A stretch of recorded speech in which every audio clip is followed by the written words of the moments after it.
of the Treasury, Scott Bessent.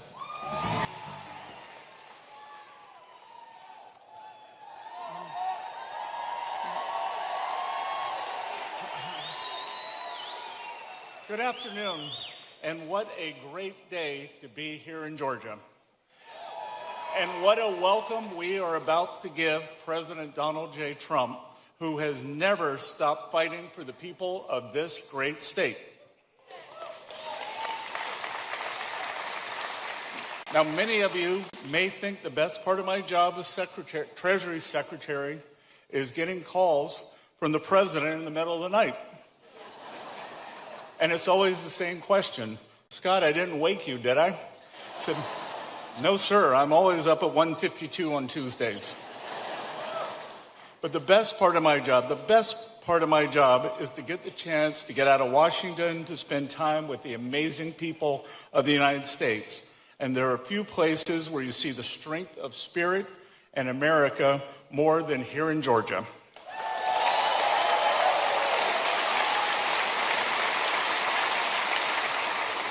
You great Georgians don't believe the government creates jobs so much as clears the way for the people who do.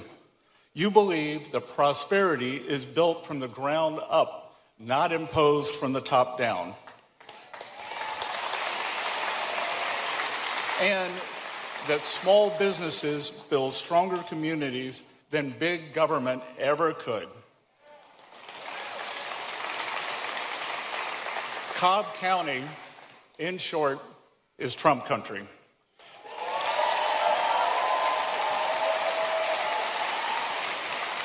There's a reason why President Trump won more votes in Georgia than any other candidate in history, and I'm grateful to be with you here today so you can hear directly from him in a few moments.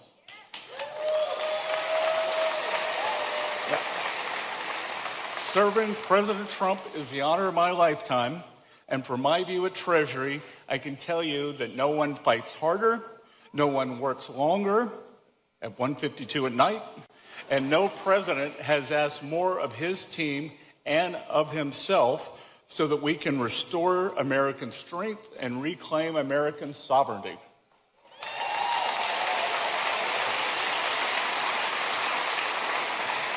His record speaks for itself.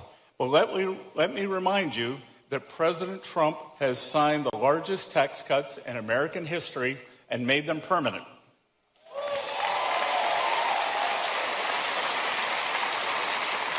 Rebalanced global trade in favor of our working families, reclaimed our position as the world's energy superpower, and saved this country by securing its borders.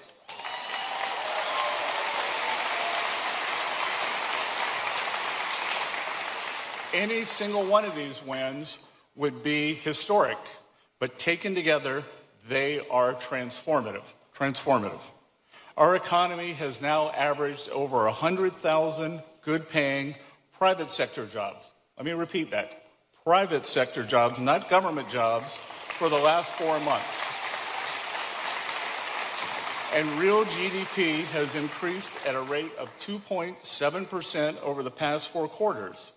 Private sector employment is up more than 900,000 since the president came into office. The working families tax cuts delivered the largest share of tax relief directly to millions of low and middle income Americans. And as Administrator Loeffler said, every Democrat in the Senate and House voted against it.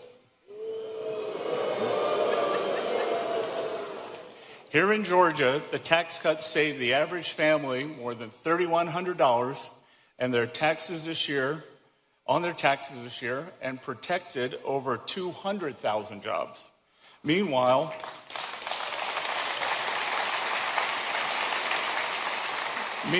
thanks to President Trump's policies, companies and countries have poured trillions of dollars in new investment into our country since President Trump took office.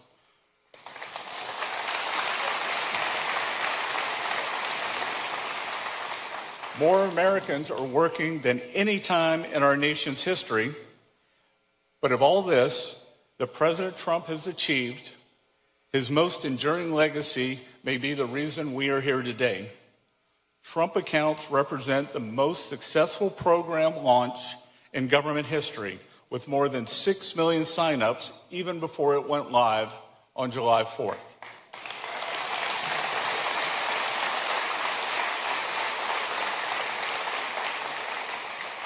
Every child born during the president's term can get a stake in the American dream from day one with a $1,000 seed investment from the U.S. Treasury. And do not listen to the Democrats when they claim that this is a program for the rich.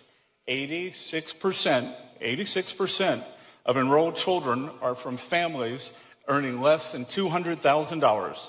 Trump accounts are reaching the very people they were designed to serve.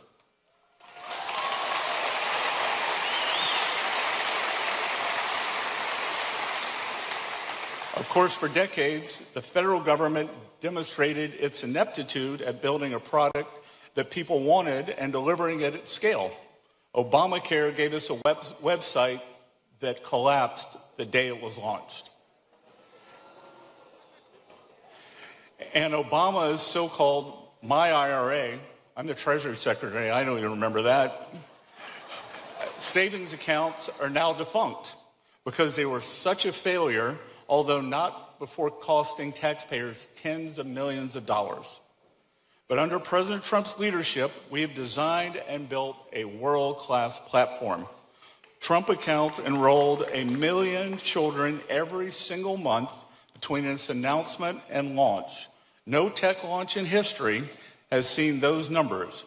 Millions of American youth are now able to watch their investments accounts compound in real time from a couple of $1,000 in kindergarten to an estimated $500,000 by retirement age.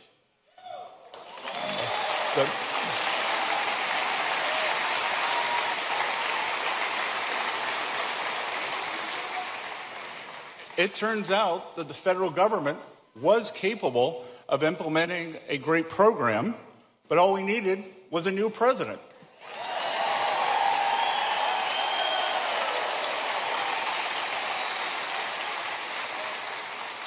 And importantly, Trump accounts are no government handout. They are a child's first claim upon the American dream at a time when too many people are taught to doubt it. Look around our campuses and classrooms today. Apart from those here at Wheeler, of course, you will find that our students are being sold the seductive lie that government can solve every problem, redistribute every dollar, and supplant its judgment for our own. Our children are taught to romanticize an ideology that results in ruin wherever it is tested, to critique capitalism for every one of its flaws, and to forgive socialism for every one of its constant failures. In New York, the current mayor rose to power by repackaging failed ideals of the past as a moral cause of the future.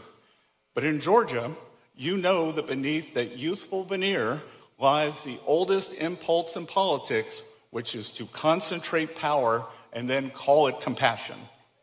Show me some place where this has ever worked. Moscow, Caracas, Havana. These workers' paradises have all ended up as deprivation hellscapes. So at their core, Trump accounts represent the triumph of capitalism over socialism. And now our answer to the next big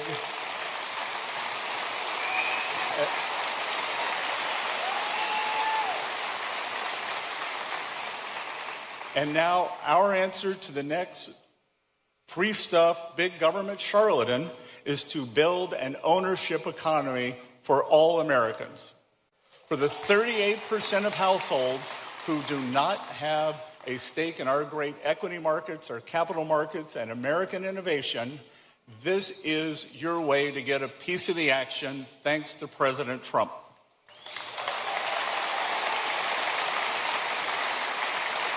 It is to counter the rising tide of freedom strangling socialism by creating a new generation of shareholders.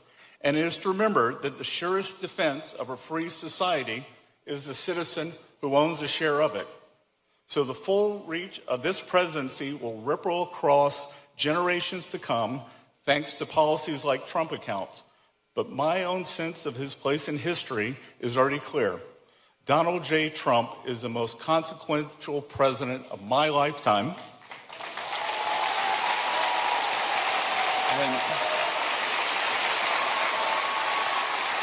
And I can tell you all share my excitement and welcome him here to Georgia today. So for everyone in this audience, especially the young people, know that President Trump is creating assets for the American people, not more debt and broken promises. He's creating assets.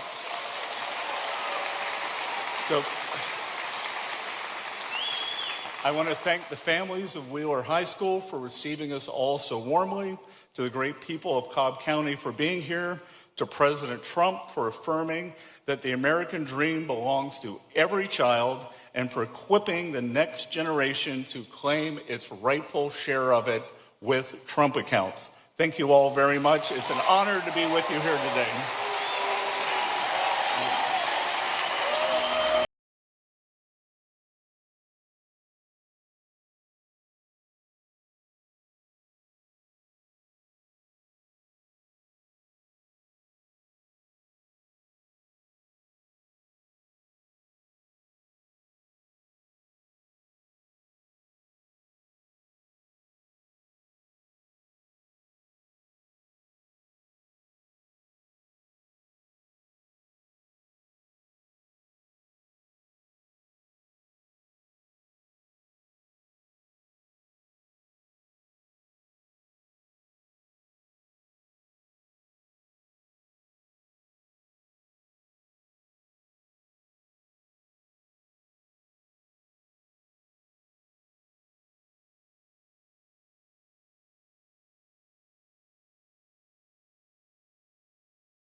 Ladies and gentlemen, the 45th and 47th President of the United States, Donald.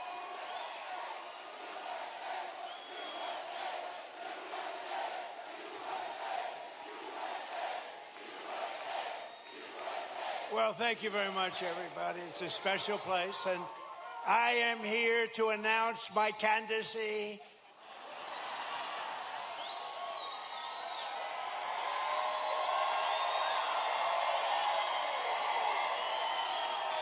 I'm only kidding.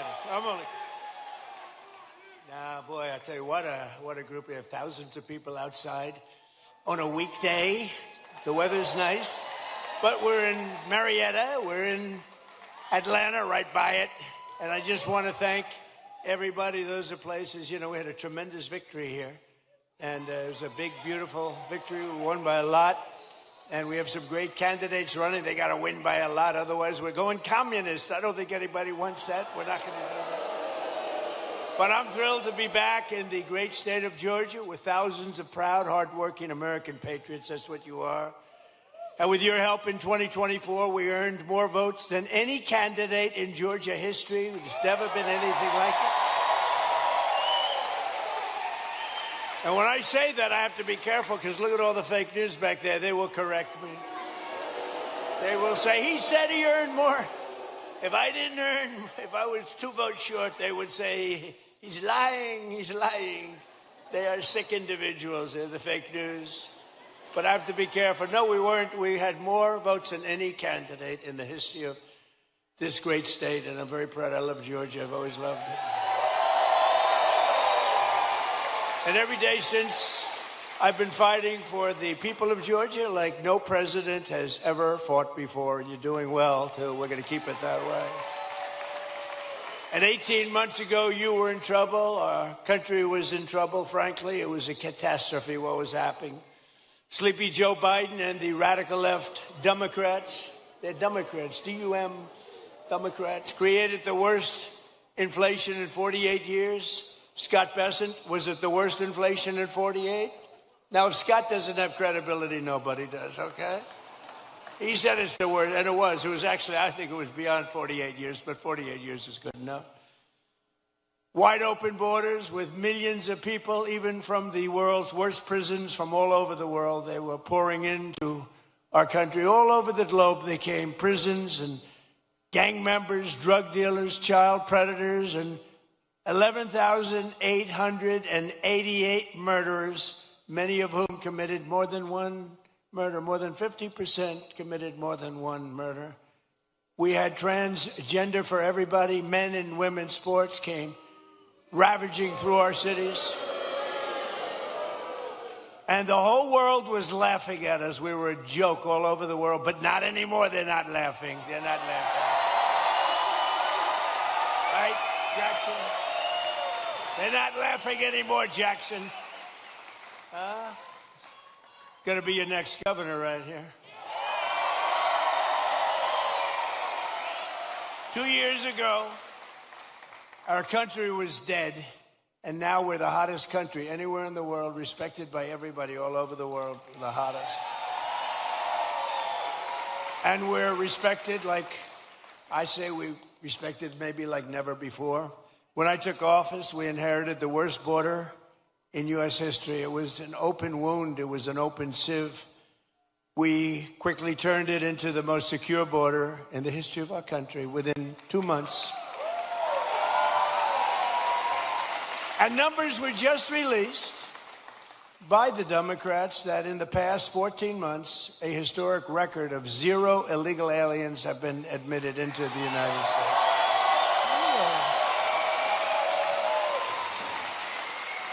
And now our crime numbers are among the lowest they've ever been. It's plummeting downward. And nobody's ever seen anything like it. Nationwide crime has been the lowest numbers that we've had in many, many decades. Last year, we achieved the largest drop in the murder rate ever recorded to the lowest level in 125 years. That's since 1900. That's before my father was born. Before my father was born, think of it, from the year 1900, lowest murder rate and that's despite the fact that we had millions of people poured into our country who were in many cases, very, very dangerous people. We cut the flow of fentanyl across our border by 67%.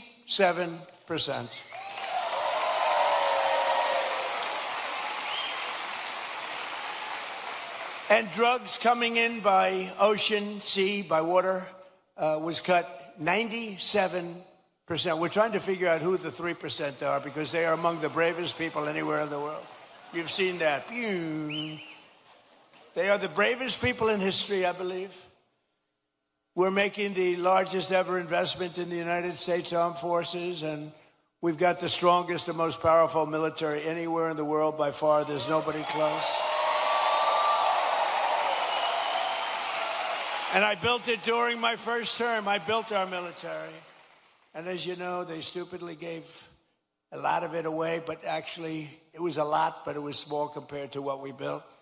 But they gave a lot of it away to the Taliban, to Afghanistan. They gave it away. Just take it.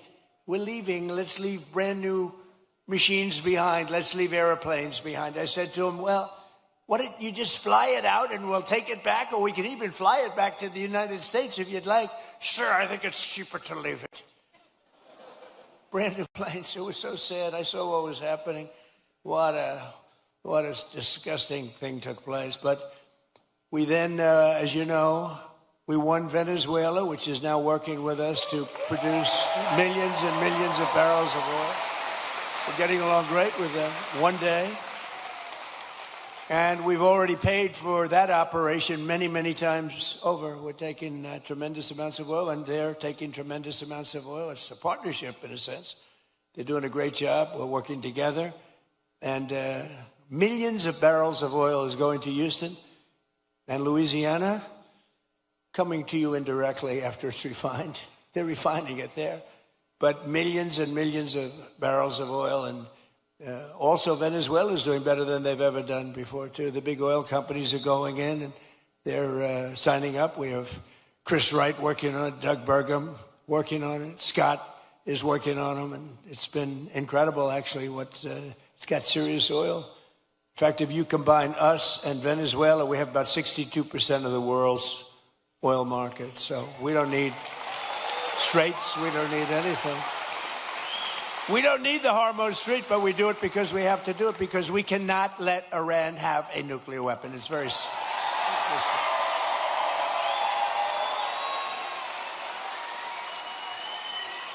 So we're likewise winning in the Islamic Republic of Iran, and we're ensuring that they will never, ever be able to do to us what they've done to so many. You know, they've killed 52,000 plus protesters. People that were protesting have been killed. 52,000 over the last 4 months. Nobody wants to talk about the fake news back then, never mentions that.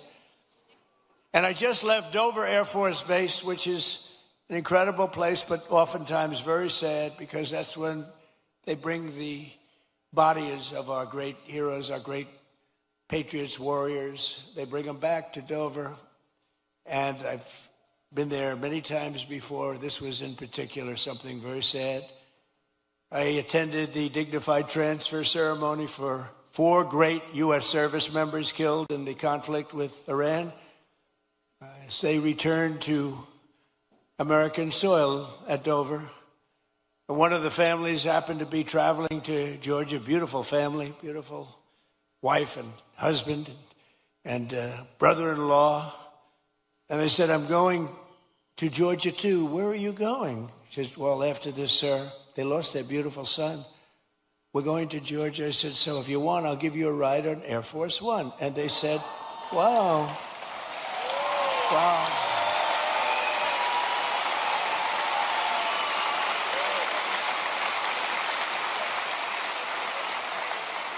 So today, I then said they're on Air Force One, and it's quite nice, I must say.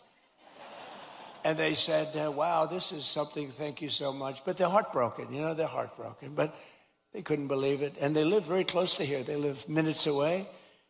And we're here today, and I said to them, celebrating the memory of their beautiful, this was a beautiful son. You know, I read, when I go to Dover, I read charts on all of the young people.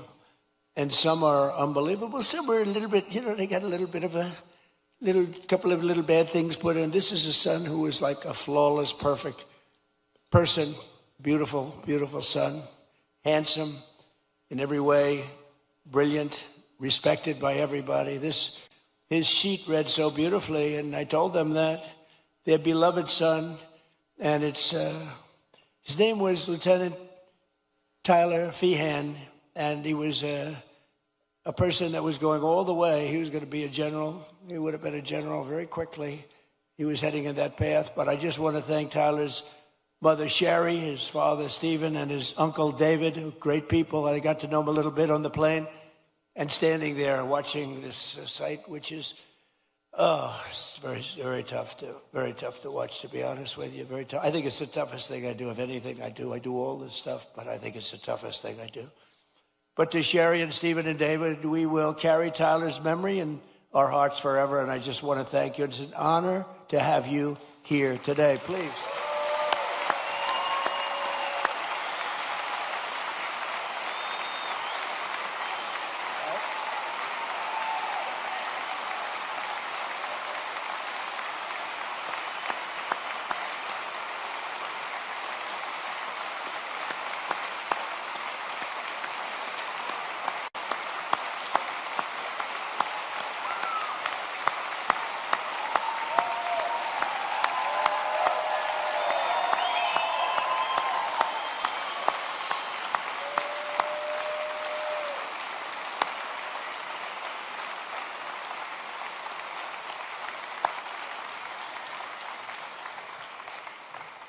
Thank you very much. You see the way everybody feels. Your neighborhood, this is your neighborhood. Can you believe it?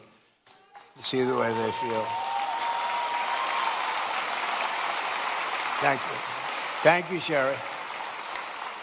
He's looking down right here. He's so proud right now. So together we're making our country safer and stronger and far more successful than it's ever been before. And that's happening before your very eyes.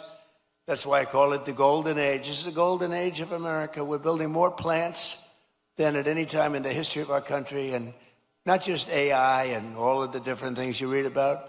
Things like auto plants, the old-fashioned way. Toyota just announced they're leaving Mexico and they're coming in. They're going to be building the largest plant anywhere in the world. They're all coming back. They're all leaving Canada. They're leaving Mexico. They're coming in from Germany and Japan and South Korea. They're coming in from all over. And people that have been doing this, people like Scott and others that have been doing this for a long time, they've never seen anything like it. I don't think you've ever seen anything like it. McGee, have you? You haven't seen anything. He's doing such a great job. In 4 long years of the sleepy Joe Biden administration, they got less than $1 trillion of new investment in our country. In 4 years, much less than $1 trillion.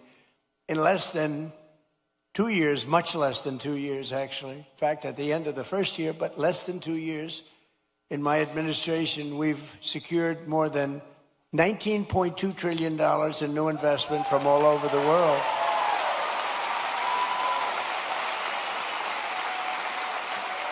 So think of that. So in 1 year, they did much less than $1 trillion of investment. We were losing this country, I'll tell you. And the welfare, you see all the theft that's going on. Guys are stealing $100 million. Some guy from the street steals $100 million. It's horrible. The welfare was going through the roof. The costs were going through the roof. It was a disaster taking place. But think of it. So they did less than $1 trillion in 1 full year. In 4 years, they did less. Think of this. In 4 years, they did less than $1 trillion. We did 19.2 in 15 months. Think of that.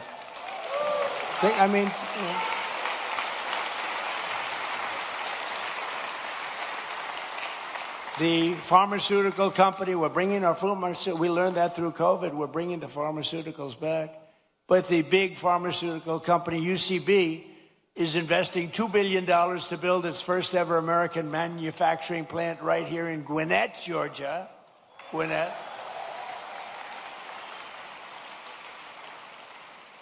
Look at the front row Joes. I love these people. I love these people.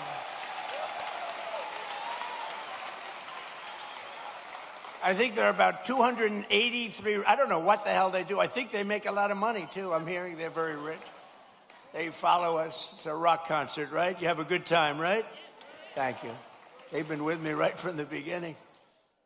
How many have you done so far, do you think? 4, 5, 6? Close to 1,000. It might be. You think he's kidding? It might be. Well, we love you. Thank you very much. We love you guys. Thank you. We have groups. We have a group from, I don't know if they're here, but we have a group from North Carolina, women, beautiful women. They follow us, and they're at 218, I think. 219, they come, and I always say, what the hell are your husbands saying about this? This is crazy. They're these beautiful women. I think they're sort of a wealthy family. I don't know what the hell's going on with them. But, you know, like the front row Joes, it's good. We have a lot of those groups. They're just great. They've been with us right from the beginning. And you know why they're with us? Because they love our country. That's why they're with us. It's really why they're with us. So, Japan is investing $600 million in a cutting-edge diamond processing facility, as you probably read this morning in your state. $600 million. Yamaha Motors is building its brand new U.S. headquarters in Kennesaw.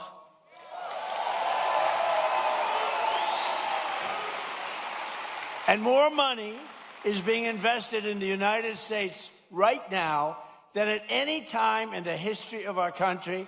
And Americans are working today more so than ever before. We have more jobs today than we've ever had, and it's not even close. More people are working now than at any time in the history of our country.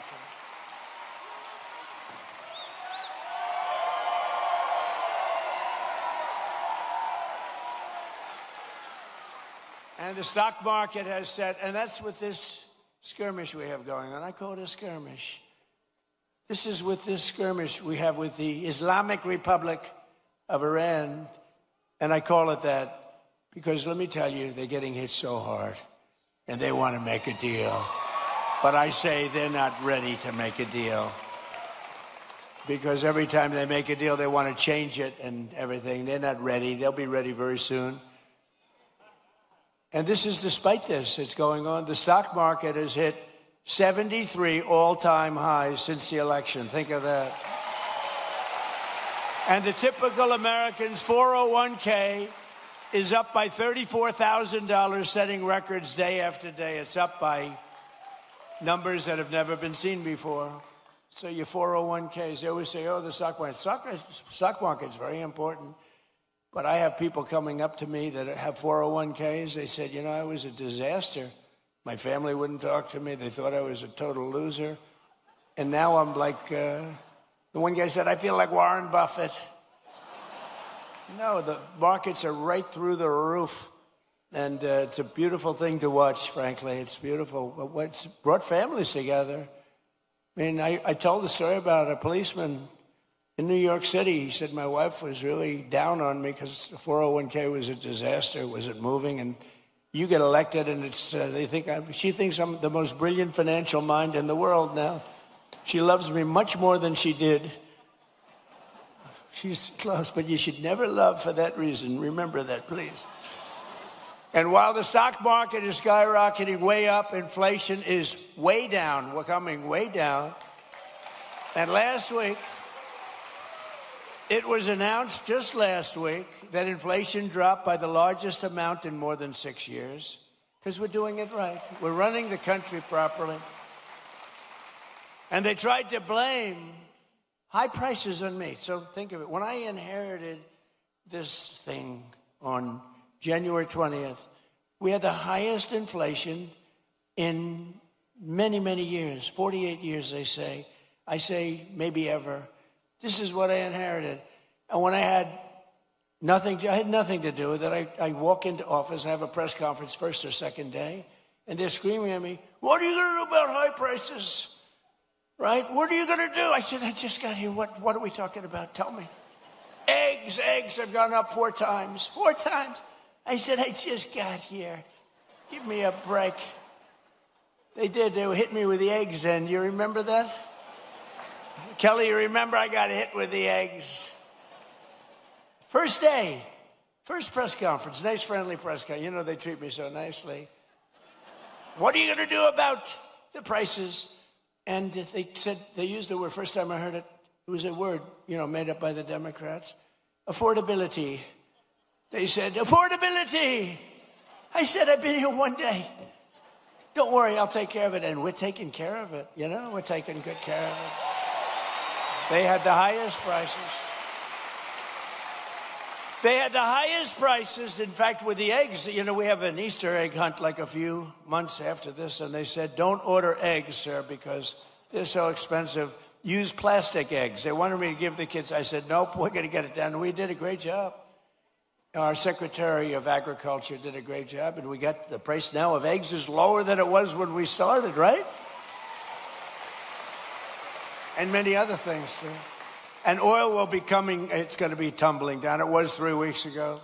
They thought we had a deal. I said, I don't think we have a deal with these guys. They break every deal they make. But I said, you know, but people thought the geniuses on Wall Street, they came down, really down, and goes back up a little bit.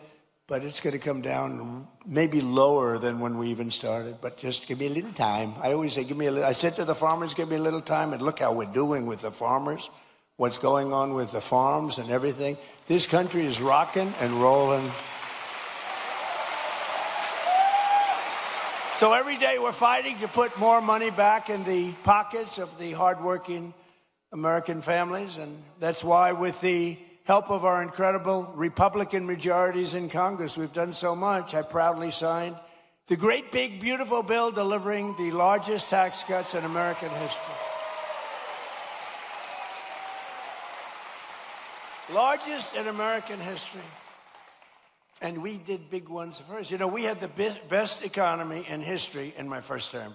A lot of people don't, because we had a COVID period all over the world. And we did a great job where they got no credit for it. We did Operation Warp Speed. And I'll tell you, we did a great job, but we got very little credit for it. We should have been given big credit, but we got credit for everything else. And we had the best economy, but this economy is ready to blow everything away, ever, of any country. There's never been anything like what's happening in the United States of America right now.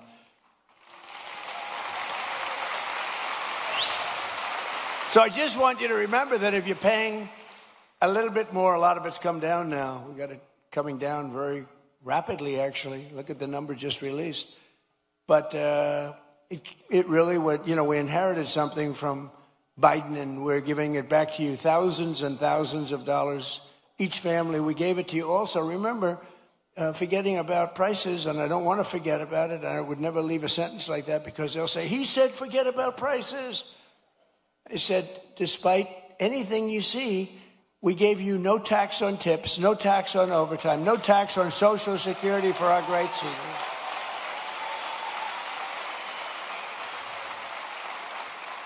We gave you something that nobody ever thought of. This was my idea. I said, give people a deduction if they buy a car only that's made in America. Give them a deduction. They go out, borrow money. They're allowed to get a deduction.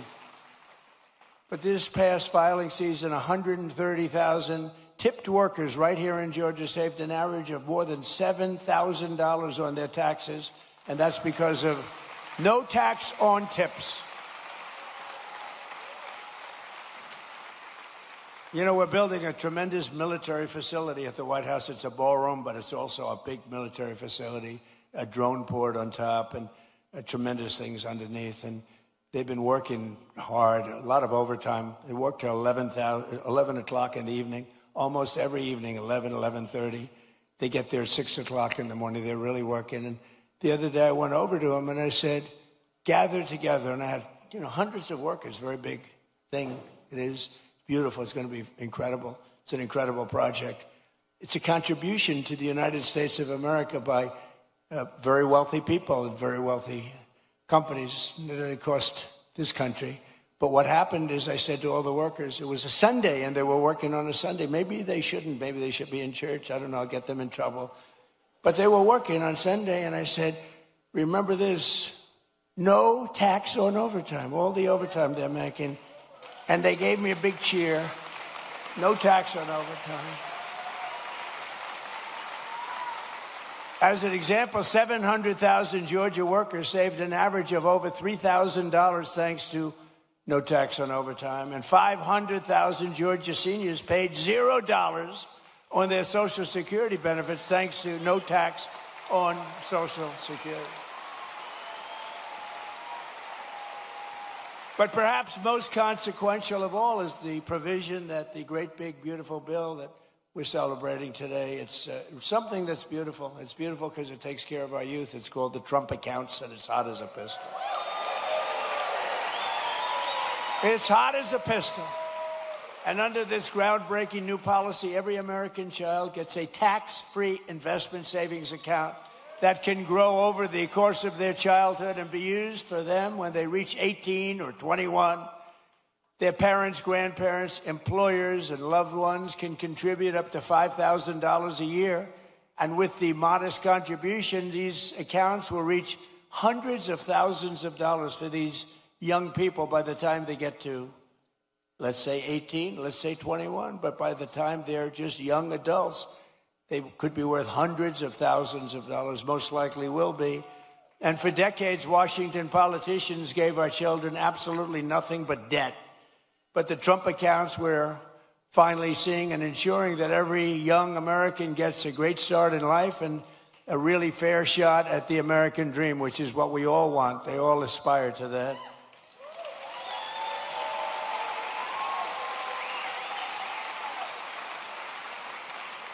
And under the system, every newborn child gets $1,000 deposited in their Trump account at birth. Think of that. From the United States government.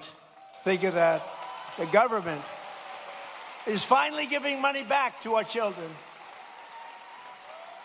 You think that was easy to get from the Democrats? Not easy. Actually, they didn't vote for it. They didn't. I don't think we got one vote. We got it, a unanimous Republican vote. We didn't get any Democrat votes, I don't think. But they have a hard time justifying all of the things that they've done. But the government gives them $1,000 at birth, and from there it just goes up and up and up. And lots of people, like the employers, can put money into their children's accounts of the employees. It's a beautiful thing, and I'm seeing it. And again, over 7 million, and it really just started, I would say, Scott, a few weeks ago, because it was all of the very complex legal governmental things were worked out about 3-4 weeks ago. And we have over 7 million people already, children already. So that's great.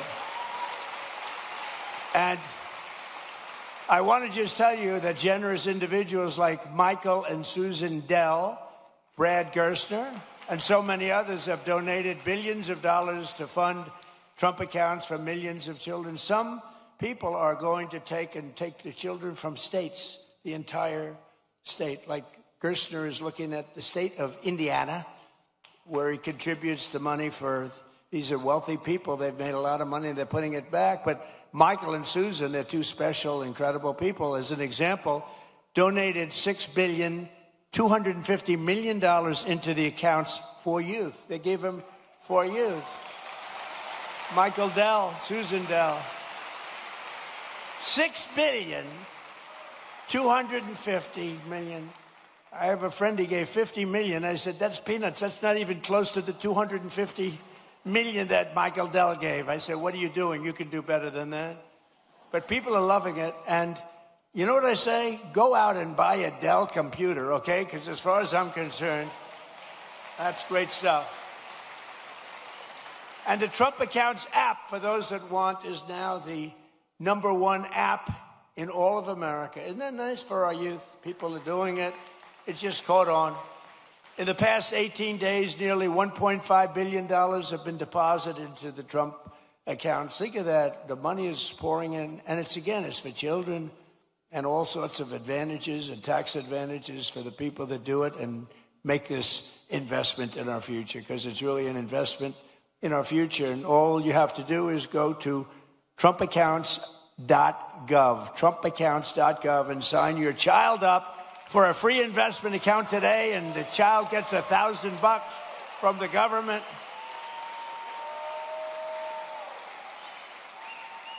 You think that was easy to do? That wasn't easy to do. Tell the Democrats you're giving everybody $1,000. But we're pleased to be joined by some of those incredible Georgia families benefiting from the Trump accounts, including Cole and Allison Loden and their 3-year-old beautiful child Ray, their 2-year-old Rex, and 3-month-old daughter Ren. And Cole and Allison met at Kennesaw State University, where he played football, and he was a cheerleader and a respected guy, good student. Now Cole is a project manager helping build data centers, and just this past April, they became the first home buyers. Cole and Allison bought their first home. So I just want to come up here for a second, Cole and Allison. Come up, say a few words, wherever you may be. Where are you? Come on up. Come on. Don't worry about Secret Service.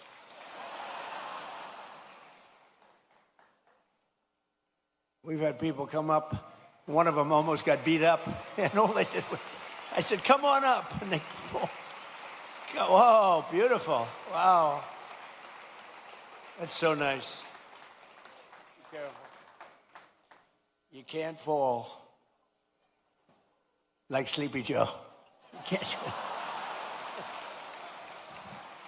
on, say something. Come on, please. How are you? Hi, sweetie. Oh, what?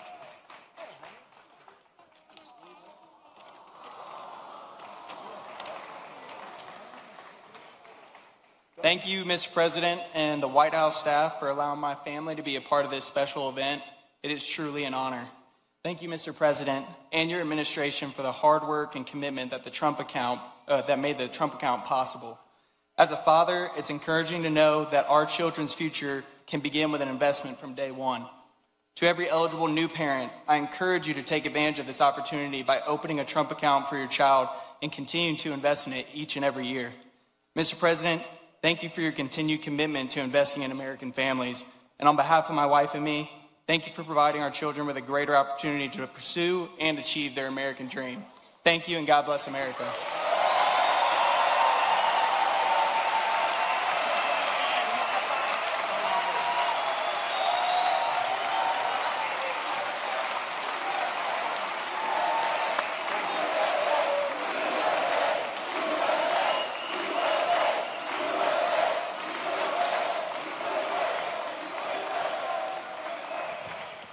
Thank you very much, Cole. That's beautiful. Also with us are Dean and Gabrielle Fungawing and their 4 children, Elise, Jude, Isaiah, and Talia, who also have been very proudly members of the Trump accounts. And Dean and Gabrielle are both entrepreneurs who believe in teaching their children the importance of self-reliance. And it's happening. You know, people are watching the market now. They're watching how are the stocks doing, how's it going, and they're only going up, it looks like, and we're going to keep it that way. So Dean and Gabrielle, come on up for a second, please.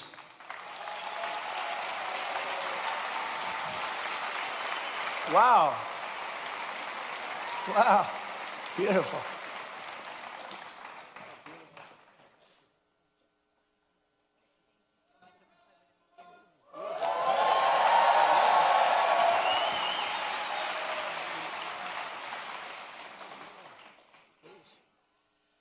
Well, Mr. President, thank you for this honor. My American story began when my parents brought our family from Suriname to this city in 1990. We attended local schools and college right here in Georgia. And in 2008, my wife and I lost our jobs just before learning we were expecting our first child. A friend taught me the appliance repair and service trade, and it changed our lives. Together, we built a company serving over 55,000 homes across the city. And then she fired me and made herself CEO.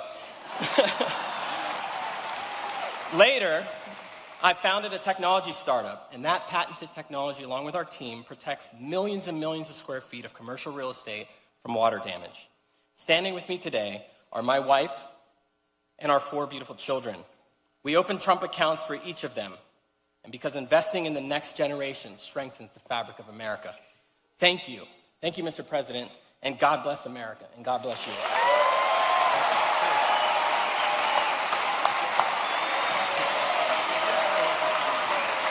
you ready?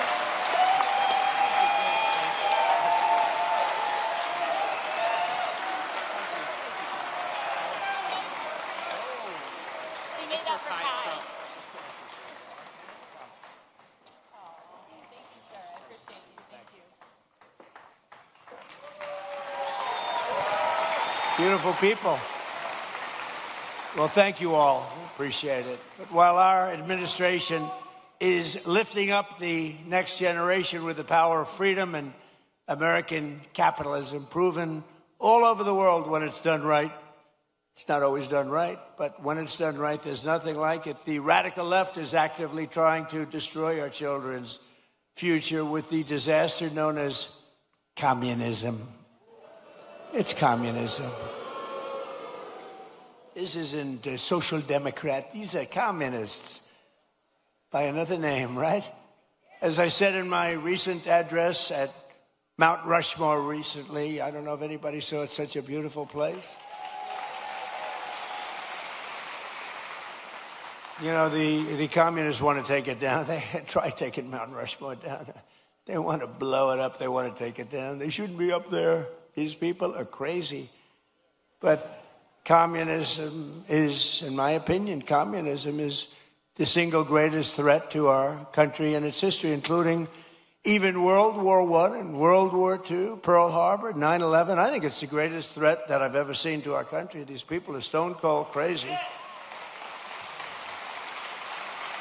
And it is the enemy of the free people everywhere and everywhere in the world. You see it happening, and every time it starts to happen, the areas where it's at, whether it's blue states, you see the blue states are all going bad. They're all going bad because communism is a loser. The concept, the policy, it's a loser, and it always has been, and it always will be.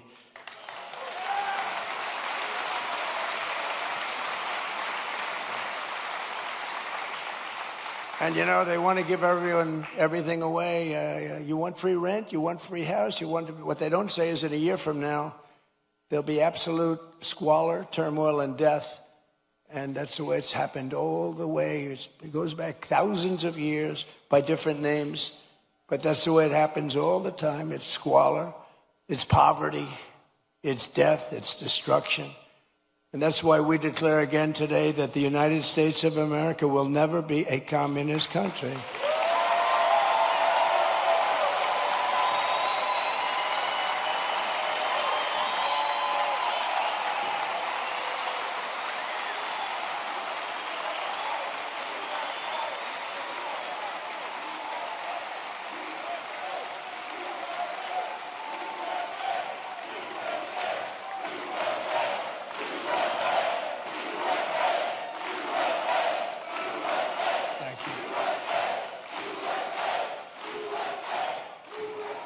You know, remember during the State of the Union, I said that this country will never be a socialist country, remember? And I was right. They skipped socialism. They went right to communism. Georgia's a state that believes in common sense, and yet your terrible Senator John Ossoff, he's terrible.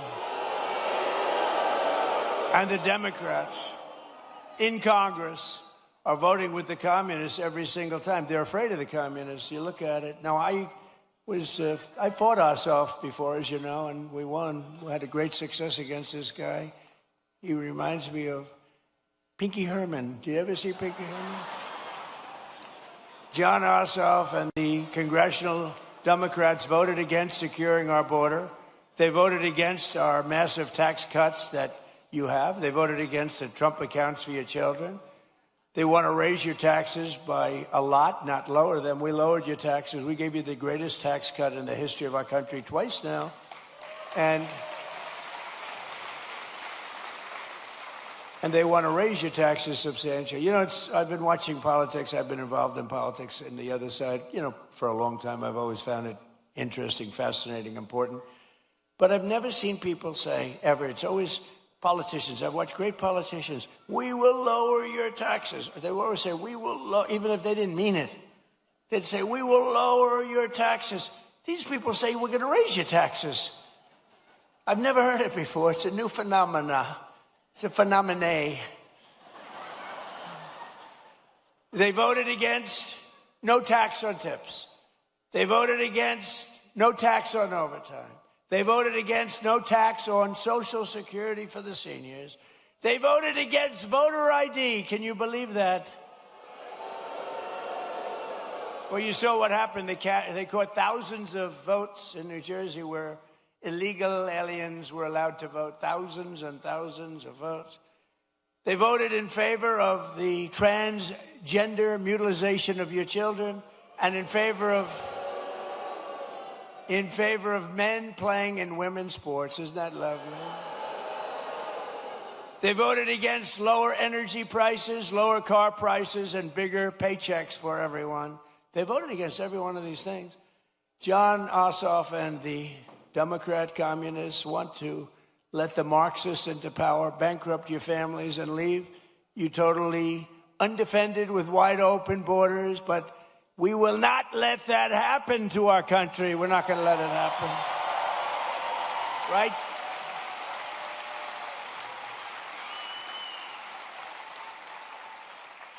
So it's a very appropriate thing because I watch this man run, and he's really phenomenal, actually. Because I like the other side, too. I was a big fan of the other side, too. Two good men, frankly, but I watched him run, and it was amazing what he was able to do. Very, very successful guy, and he decided he wanted to be governor because he thought he could do some really incredible things for this state, more so than have been done. And I'm very pleased to be joined today by a true champion for the people. He just won, Georgia business leader Rick Jackson, who I'm told has a big announcement to make. I don't know what this is. Come on up here, Rick.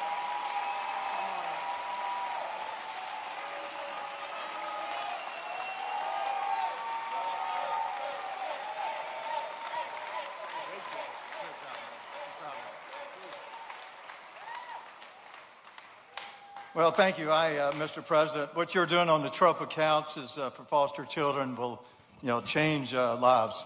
I know because I said earlier that it changed my life when I got a $100 Christmas gift in an orphanage.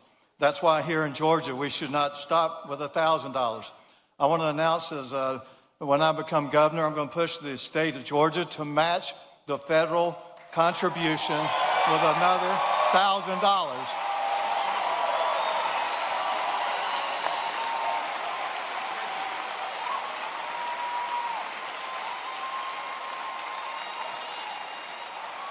And I believe our legislature will approve that. If they don't, I will personally donate it myself.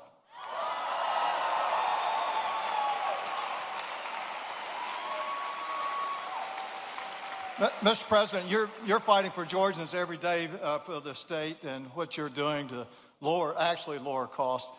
Media does not report this, but every day President Trump is bringing unbelievable amount of business solutions to government. Let me give you an example. Not long ago, I was meeting with Susie Wiles, who, in my opinion, is the best chief of staff in the modern history. But we were talking about America's antibiotics supply chain. And I told her we bought this last American plant in the United States in 21 because I didn't want China to leverage it on our president for trade.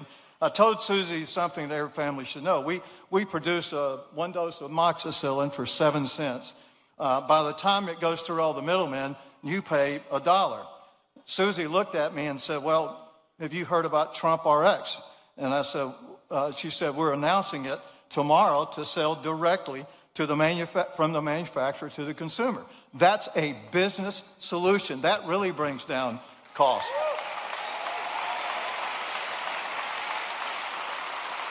When we bought this manufacturer of antibiotics, we wanted to change the name to U.S. Antibiotics, which I thought was a good name. So it took the Biden administration 7 months to approve our bottle logo where it had been for the entire 35 years. Then, last summer, we wanted to bring out for our kids amoxicillin extended release. Under the Trump administration, we applied to have a new drug that hadn't been here in 25 years. Under his administration, it was approved in 60 days.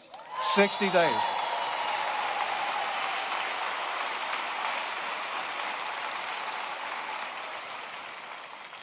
So, Mr. President, thanks for what you're doing. I wish the fake news would report all these great business things that you're doing.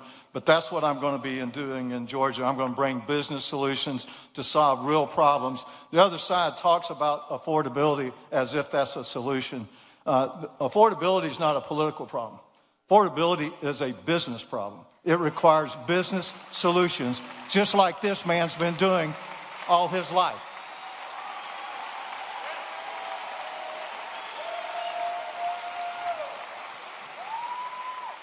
My opponent wants to cut down businesses and cancel them just because I visited a restaurant.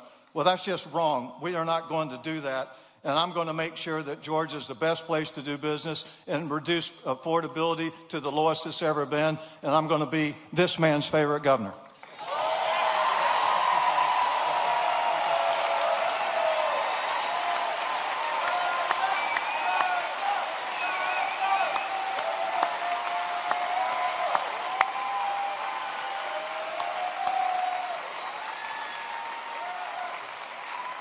Wow. He's going to be a great governor. He will be great. Thank you very much, Rick. We also have some true warriors with us, including State Senator Brian Strickland, who is running for the job of Attorney General. That's an important one.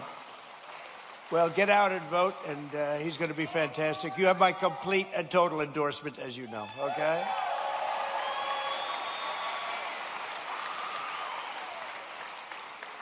And State Senator Greg Dolzwall, and that he is a fantastic guy who's, as you know, running for lieutenant governor along with Rick. That's a pretty good. Where are you? There you are. Where are you? Oh, what a man he is. You have my complete endorsement. You know that. You had it before, but you have it now. Okay? Great luck. You won't need it. Everybody needs luck, but you're not going to need that much. Very talented people need luck too, but they don't need it that much. And State Representative Tim Fleming, who is running for Georgia Secretary of State. And they all have my complete and total endorsement. They're incredible people. Thank you very much. Thank you. Congratulations. I heard you had a great win. We also have State Representative Houston Gaines with us, who's a fantastic person. And he's running for Congress. And you already have my endorsement, and you already won your primary in record numbers, and now you have to go and beat a Democrat. Good luck. We'll be helping you, okay? Good luck. I want to thank as well, he was here, I didn't know he was going to be here, Treasury Secretary, I think he's going to go down as the best ever, Scott Bessent.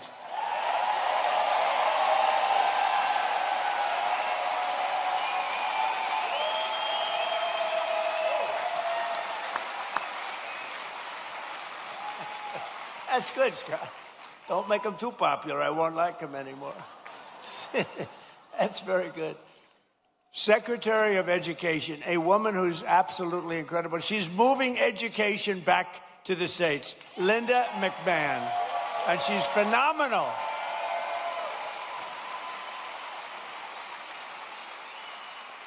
She's getting it back to the States so the parents can run the education. And I met your school board people. They were really great people, but, you know, they want to work with the parents, and that's what we're doing. And, Linda, you are doing some great job. She's moving it back.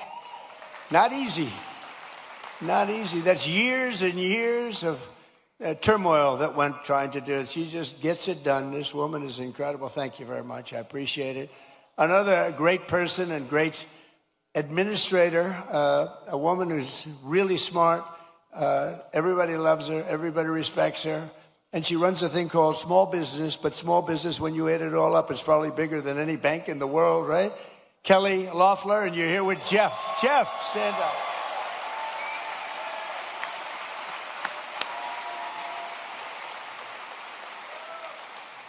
Thank you. Great job, Kel. Treasurer of the United States, a man who was a senator here, and he was so ahead of everybody. He was so great. I said, "You want to be treasurer?" And he said, "I'd like to be treasurer. That'd be good." He's a great man. He's a person that loves Georgia like a lot. And it was not easy for him to take the other job, but he gets here. I'm sure he gets here plenty, but he loves Georgia. Brandon Beach. Brandon.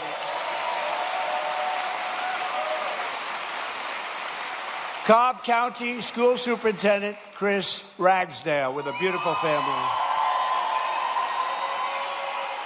With a beautiful family. And we have a man named Ralph Reed. Have you heard of Ralph Reed?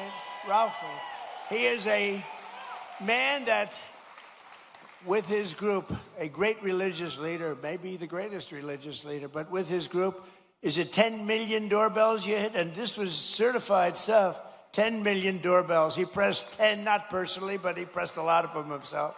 And they wanted to make sure we had a big victory it's almost a couple of years ago, 18 months. And I just want to thank Ralph Reed. Thank you very much, Ralph. Thank you. Great job. Great leader. And one of the best lawyers in the country, a friend of mine. He's really incredible, and he's really based out of Georgia. He spends a lot of his time in Atlanta. David Schoen. Where's David? There's David. Hi, David. He's a great lawyer. You got a problem, go to David. Thank you, David. And Alveda King. So Alveda was with me from day one. Where's Alveda? She was with me. She was with me from day one when it was not at all fashionable. She was taking more grief, Alveda, but she knew what she was doing, and now she's like the queen of the world, right? Look at her. Thank you, darling. We appreciated it. You always like those people when it wasn't fashionable, like Front Row Joe's, it wasn't fashionable, like the ladies from North Carolina, which maybe it wasn't fashionable. Well, they had a good time, at least. But these are great people. Thank you all. Thank you all. Great group. And you guys get yourselves elected, please. I also want to thank a man who had to stay back in Washington to vote for Making America Great Again. Maybe the most important man in this room right now is not here. His name is Mike Collins, and he's going to beat Pee Wee Herman.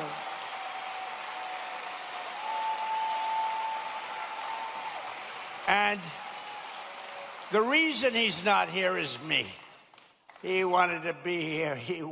They wanted to change. I said, don't change. Mike's not here. And it is my fault because we have a very big vote coming up on the military, farming, and other important things in a little while. It's going to be a little while. And I got to have Mike in Congress because he's like maybe the most, but certainly one of the most highly respected congressmen, Republican or Democrat, in Washington. Mike Collins is an amazingly respected man. He got the look. He's got the whole deal. And I said, Mike, I'm sort of here because of you. I said, Mike, if you're here, I'm going to be extremely upset with you because he has to vote. And, you know, it's razor thin. We lose all the Democrat votes on all these things. Think of it, tax cuts, biggest tax cuts in history they vote against. They vote against everything because you know why? They have Trump derangement syndrome. That's why. But I hope you're going to vote for Mike, and you've got to vote for him because he's running against, I call him Pee Wee Herman. He's Pee Wee Herman lookalike. You know, I don't know, people don't know this, but I beat him once before as a congressional candidate. Does anybody know that? He ran for Congress a number of years ago. I got involved in the race at the request of a friend of mine from Georgia because they didn't like him, and he was easily winning. He was winning by 25 points, and there were 5 people in the race, and he was way up. He was above 50. If you get above 50, you get it. And I backed a person, Karen, you probably remember. Didn't know her at all, but I thought anybody would be better than this guy. And he went from 70 to, believe it or not, 49.9. And that meant he was now in a runoff. So he thought he had it made. And he was in a runoff. And I got involved a little bit. I came here twice. I did a couple of rallies, and she ended up winning the race. He lost. But I have to hand it to him because instead of being a congressman, he later on became a senator. If he was a congressman, he probably wouldn't have run. Who knows? I gave him a little credit for that. But he was easy to beat.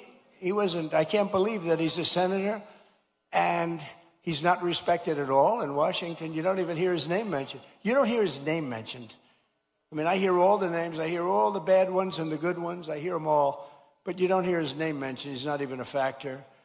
But you have a guy that is the most respected, just about one of the most respected people in Mike Collins, and I hope you're able to go out and really cast your vote for him. He will bring so much. They call it pork. We call it money. But he'll bring a lot of action back to your state. He's a great guy, and he loves your state, and he's worked hard. He's got the whole package. Mike Collins, vote for Mike. And he's hard at work.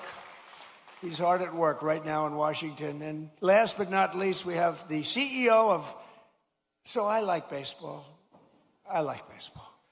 But this guy's done such a great job. You know, the Mets have the highest salary in baseball, and they lose all the time. I'm trying to... And I say, maybe we could steal this guy. But the team, the way the Atlanta Braves has been managed for years, right?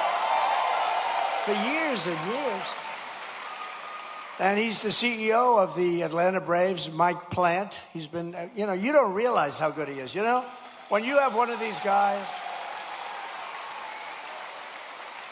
there are teams like that, you know, where they never go down. Then you have other teams, we're rebuilding.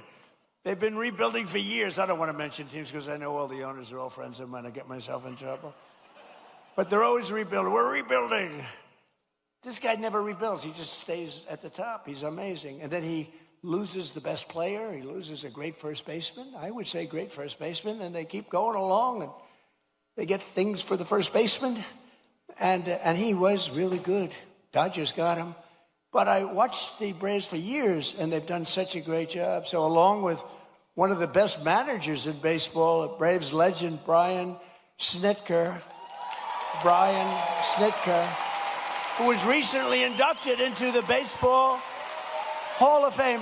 Brian, both of you come up. Would you both come up? Come on up here. They deserve a little credit. They deserve credit. I mean, I've suffered with teams for the years I've suffered. Oh, listen.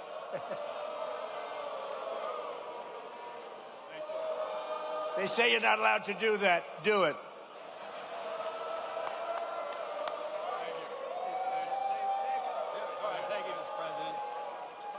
Thank you, Mr. President. Welcome to Marietta. And as you can see, Braves country is a real thing. And you got a room full of Braves country right here. Mike and I presented President Trump with one of our 4th of July 250th anniversary jerseys that the team wore over that weekend. And I just wanted to tell President Trump that we're going to be back in Washington about a year from now. We're going to give him another World Championship jersey. So thank you.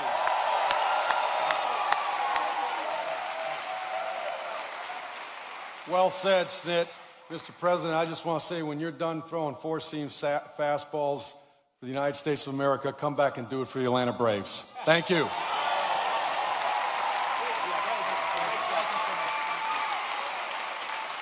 That's a great team. Those two are a great team. No, it's true. You watch you suffer with these teams for years and years. And these guys, every year, they have a great team. So that's called talent. Some people have it. Some people don't. Most people don't. But under the Trump administration, Georgia is prospering again and America is winning again because we finally have a president who puts America first. We put America first. And I'm so proud of it, under my most favored nation, if you look at our policy on drugs, we have a most favored nation policy, meaning of all the nations in the world, we have to get the most favored price. And it wasn't easy, and I'm not going to bore you by saying I had to get other nations to approve it. And I did threaten them with tariffs if they didn't approve it. And I threatened the drug companies. I threatened everybody to get this done. And no other president even tried because they said it was impossible to do. But we're delivering the largest prescription drug price cuts in history by a difference of 400, 500, and 600% reduction. So for decades, Americans paid the highest price for prescription drugs anywhere in the world. We were the highest price anywhere in the world. And now we're paying the lowest price anywhere in the world. And that has a huge impact on your healthcare costs, really on everything. I'm very proud of it. Everybody said it couldn't be done. No other president even tried it, because you had to get the drug companies, which is tough, but then you had to get the other nations to approve it, which is even tougher. So all you have to do now is go to trumprx.gov, and you're going to get drugs for prices that you never believed. I mean, prices where they're 80%, 70%, 60%, 90% in one case I saw, lower. So go there and just get your drugs, and at a minimum, price them out and go to your store and see if they can match it, but I don't think anybody's going to match them. It's been amazing. Think of it. We went from the highest price 1 year ago, the highest priced drugs anywhere in the world, like the fat drug. It cost, think of it. Think of it. It cost $1,400 in New York, and in London it was $87. Okay, I told you I have a friend of mine. He's fat as, you never saw a guy like this. He's a very smart guy. Scott knows him very well. He's a great businessman, but highly neurotic, always eating. Eating, he does two things. He eats and he makes deals.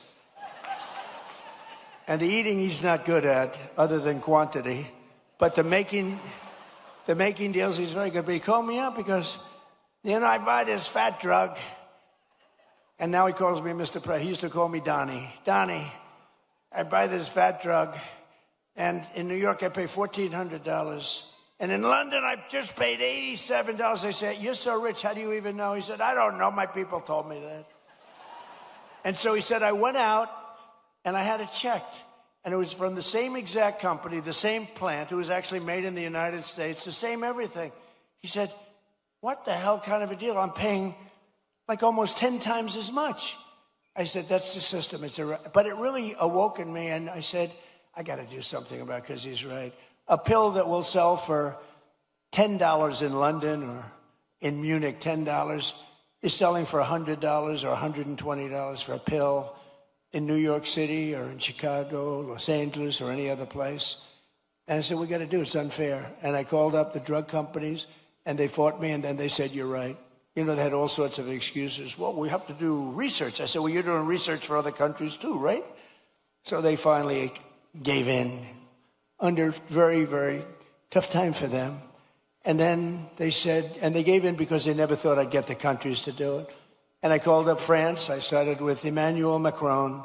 I said, Emmanuel, you must raise your drug price. But Donald, why would I do that? Because we're paying too high. And you're paying too low, and we're going to meet somewhere in the middle. No, Donald, I will not do that. Yes, you will. No, I won't, Donald. I will not do that, Donald. He said, yes, you will.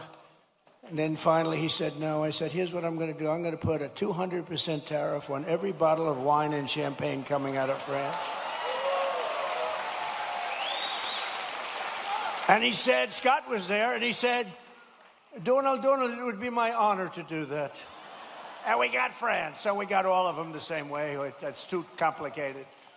But we got it, and now we have favored nations, and we pay the lowest prices anywhere in the world from the highest prices. And that alone should win us the midterms, but it's not going to be that easy with the cheating and everything else that goes on. So make it too big to rig. Remember my statement, too big to rig, make it too big to rig, and watch those machines.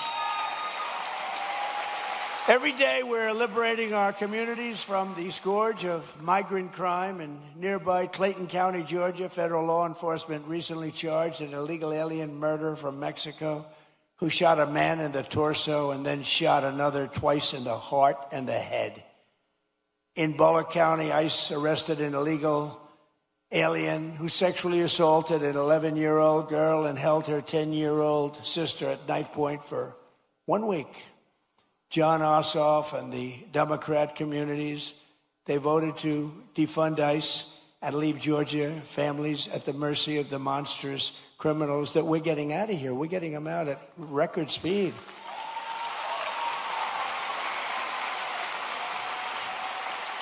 And by the way, we always stand with the heroes, the patriots of ICE and Border Patrol. Always. They take such abuse, and they do their job.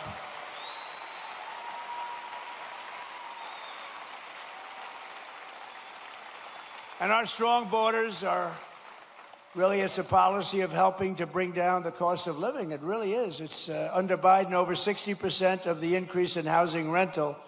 The rental cost demand came from the flood of illegal aliens coming into our country. The government would pay thousands of dollars a month for apartments for illegal aliens. But for our warriors, for our ex-servicemen, for people that served in our military for 20 years and 25 years, and then they couldn't get into an apartment. They were living in the street. They didn't do anything. But they took care of illegal aliens, paying thousands of dollars a month in some of the most luxurious hotels in the country. It's crazy what they were doing. It's crazy. But thanks to our policies, the cost of rent is now down by more than 10% in a short period. In the Atlanta area, compared to the peak of the border invasion. I mean, these people were occupying all the apartments that the government was paying, and they were never going to be great. They were never going to be, remember the word I made up, the caravans. They came in thousands and thousands came by caravan, and many murderers were in these caravans. To stop the massive theft of taxpayer dollars, including by the millions and millions, we have launched the war on fraud, led by Vice President J.D. Vance. He's doing a great job. We ended Medicaid for illegal immigrants, and we redirected $50 billion to make the largest investment in rural health in the history of our country. You're getting hospitals built in areas just like this that the Democrats would never do. And number one, they said that's Trump country. We're not going to do anything. They wouldn't spend because we did. We got tremendous votes. In your whole state, we got tremendous. We won in a landslide. In just 18 months, we've turned this country around like nobody's ever seen before. Think of it. Our border is secure. Jobs are up. Inflation is way down. Factories are opening. Investment is pouring into our country.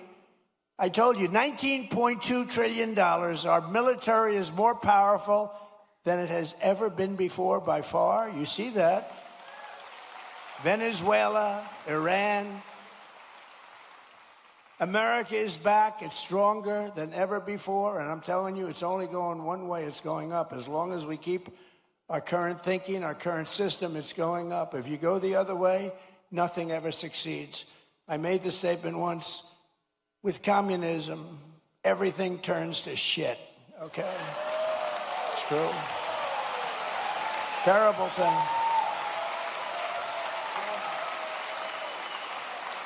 It's true. My wife hates it when I do that. She said, you were doing it so nicely, and then you had to use a foul word. You know, Franklin Graham wrote me a letter. President Trump, I love your speeches. I think they're great. But, sir, if you wouldn't use foul language, the speeches would even be better. And I wrote him back. I said, actually, frankly, they wouldn't, you know. Because there's like no word that can replace that word with respect to the subject matter that we're talking about, right? But that's all right. But I try hard. I try hard to keep them clean. But it's true. With communism, everything turns. With the help of our Republican majorities in Congress, we will crush violent crime, impose harsh new penalties for dangerous repeat offenders, crack down on Marxist these prosecutors are so bad, they're so evil, what they do. And the rogue judges, you don't have a chance in front of these people. If Obama puts in a judge, I don't care how good your case is, you barely have a chance of victory. And nobody suffers it like I do. I get an Obama judge. First thing, who appointed the judge? Barack Hussein Obama. Oh, that's a problem. And we will end no cash bail. The real bad stuff, these guys, they get out, they kill somebody, they're let out, they kill somebody the same afternoon. We'll pass the Great Health Care Plan. It's called our Great Health Care Plan. That's the name of it, to stop all payments to big insurance companies and give the money directly to the people so they can buy their own health care, which will be much better, and you will save a lot of money.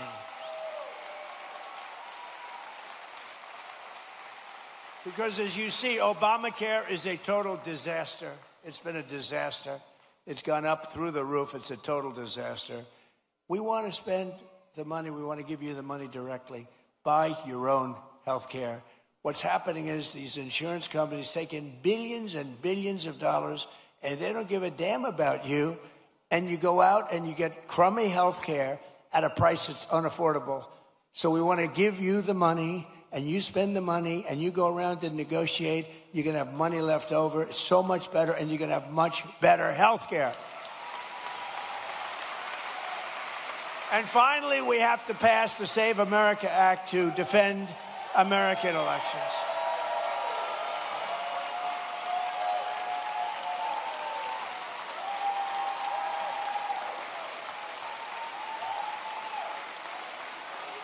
And I have to say, Mike Johnson and Congress have done a great job, but we're having a hard time in the Senate. The Senate, what they're doing is it's just not right. Congress is going to pass it again. They passed it 3 times. They're going to pass it again. It's like the Senate is a place that you send things when you want them to die. We can't do this, and we're not going to take this any longer. We're not going to take it. You know, I'm trying to be nice, trying to be really nice. You saw we had a big victory last night in Arizona. I've had victories everywhere. But we're not going to be able to take it much longer. When they can't get past voter ID, proof of citizenship, no mail-in ballots because they're crooked as hell. So right now, Congress is working to get as much of our plan as possible into the budget bill to identify and really terminate. Look, what they should do, very simple. A lot of you don't know about filibuster. They should terminate the filibuster and approve everything. Because the Democrats are going to do it. The Democrats are going to terminate the filibuster as soon as they have a chance. And then they're going to approve Puerto Rico and D.C. as a state. They got 4 more senators. They're going to end up with 12 more congressmen. They're going to get like 40 electoral votes. If they are allowed to do that, by that time I'll be sitting home. And I'm not a big crier. I don't think you want to see me cry, you know? There are some people, they do very well when they cry. But you don't want to see me cry. But I may be crying when I'll be sitting home and I'll say I told them. They got to really terminate the filibuster, get everything approved right away. Because you're going to have a stoppage. You're going to have a stoppage in September. The Democrats won't approve everything. They become deranged, like deranged Jack Smith. Remember that deranged sick puppy? They're deranged, and they won't approve. You're going to have a shutdown in September. And in 2 years later, you have the debt ceiling bill. They would love it. I call it the 1929. You know what 1929 means? That was not a good year. And there's no reason for it. They should terminate the filibuster. Everybody call John Thune at the Senate. He's the leader of the Republican Party, and tell him to get this stuff approved.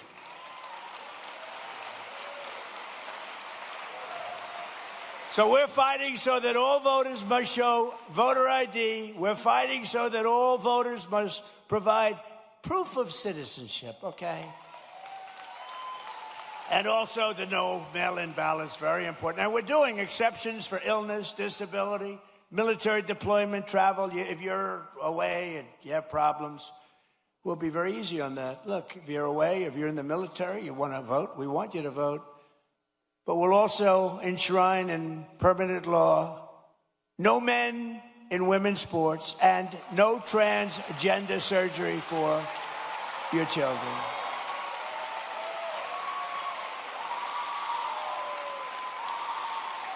So, ladies and gentlemen of Georgia, the golden age of America is upon us. We are in the golden age. This is the greatest we'll ever be. And together, with your help and the patriots all across this magnificent land, we love our country. We will make America powerful again. We will make America wealthy again.